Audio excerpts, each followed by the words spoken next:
ശാബ്ദങ്ങളായി നമ്മളെ ഞെട്ടിച്ചുകൊണ്ടും വിസ്മയിപ്പിച്ചുകൊണ്ടും ചിന്തിപ്പിച്ചുകൊണ്ടും ഇരിക്കുന്ന നമ്മുടെ എല്ലാവരുടെയും പ്രിയങ്കരനായ മമ്മൂക്ക.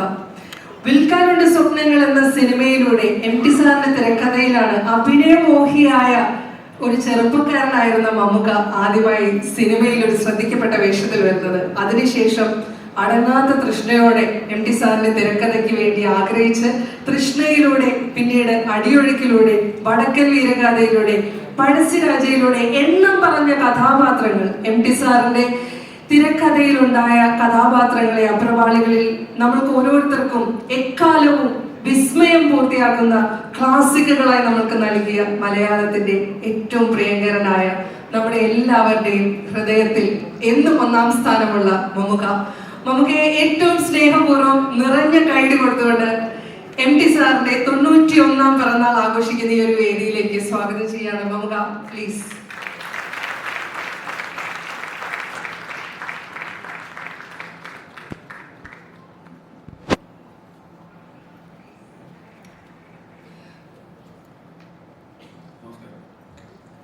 പൊതുവേറ്റവും സഭാംഗമുള്ള ആളായതുകൊണ്ടാണ് ഇവിടെ പിടിച്ചു നിൽക്കാൻ വേണ്ടി കൊണ്ടുപോകുന്നത്.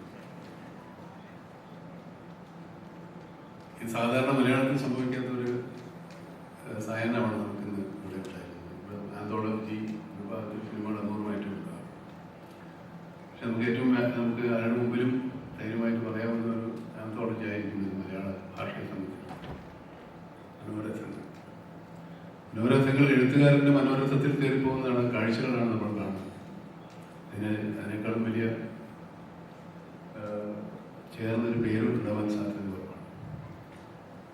എന്നെ സംബന്ധിച്ചിടത്തോളം ഞാൻ വളരെ വ്യക്തിപരമായിട്ട് എം.ടിയായിട്ട് അടുപ്പമുള്ള ഒരാളാണ്. ഒരുപാട് കാര്യങ്ങൾ അതിനെപ്പറ്റി പറയാൻ. പക്ഷേ അദ്ദേഹത്തിൻ്റെ ഒരു വളരെ പ്രത്യേകത എനിക്ക് ഇപ്പോഴും മനസ്സിലാകാത്ത, അത്ഭുതപ്പെടുത്തുന്ന വിധത്തിലുള്ള ചെറുപ്പമാണ്.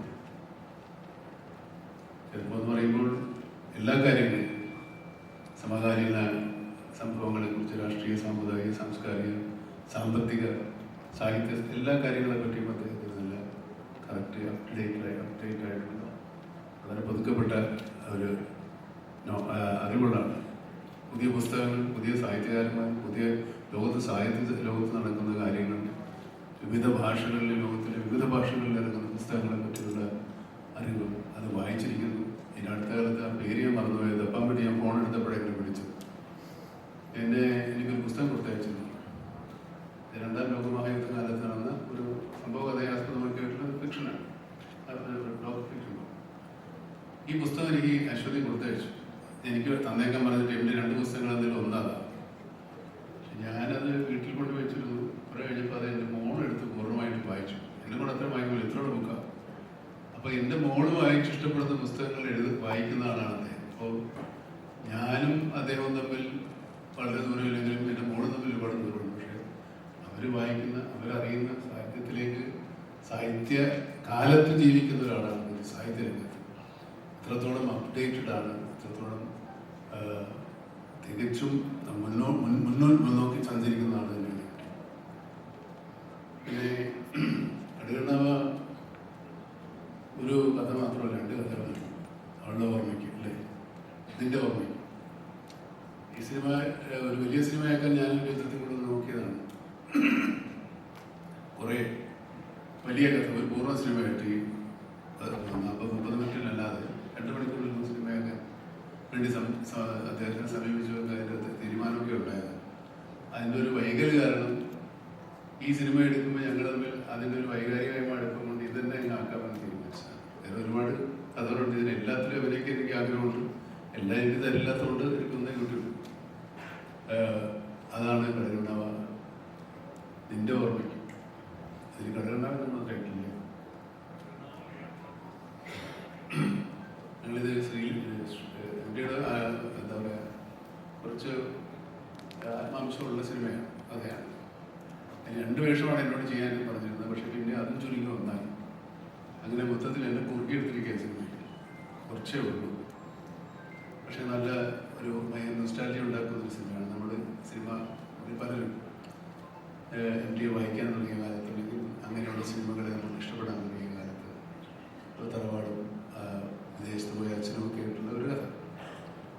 അത് രഞ്ജിയാണ് ഡയറക്റ്റ് ഡയറക്റ്റ് ചെയ്തിരിക്കുന്നത്. ഞങ്ങൾ സിലോണിലൊക്കെ പോയി ഷൂട്ട് ചെയ്തത്.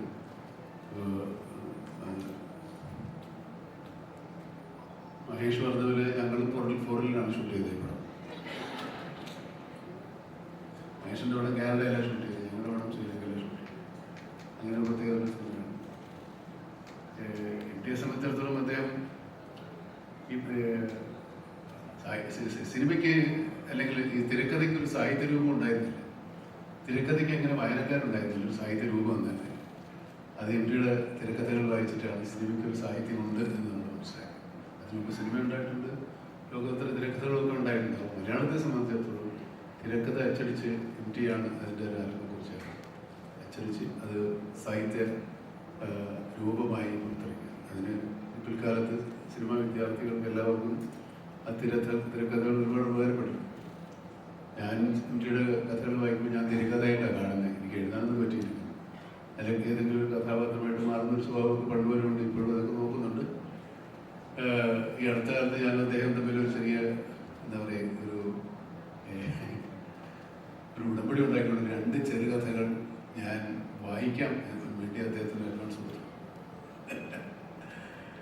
അതായത് കഥ വായിക്കുക, ഒരു കഥ ഒരു 10 പേജോ അല്ല 5 പേജോ 4 പേജോ ഉള്ള കഥ വായിച്ച് ഏതെങ്കിലും ഒരു TV-യിലോ അല്ലെങ്കിൽ യൂട്യൂബിലോ കൊടുക്കാൻ വേണ്ടി വാങ്ങിച്ചാണ്. ഇതുവരെ നടന്നിട്ടില്ല. ഏതെങ്കിലും ഒരു കഥ എടുത്തോളം പറഞ്ഞു